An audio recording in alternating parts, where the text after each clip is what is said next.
Здравейте на всички! Добре, това трябваше да бъде отговор на коментар. Тази сутрин в моя FYP се появи видео, в което някой споделяше, че е малко със съкрушено сърце, защото размишлява върху нещо от миналото, където не са приели телефонно обаждане от баща си и после баща им е получил инфаркт и сега се чувстват до някъде отговорни.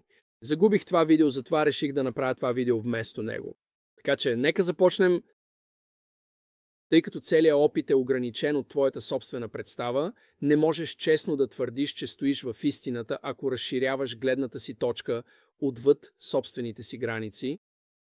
И когато напълно осъзнаеш това, ще видиш, че ти сам си разбиваш сърцето. Всеки път, когато избереш да живееш в конструкция на съзнанието, вместо в живото настояще. Защото нищо не се превръща в истина, освен ако не вдъхнеш живот в него като такова.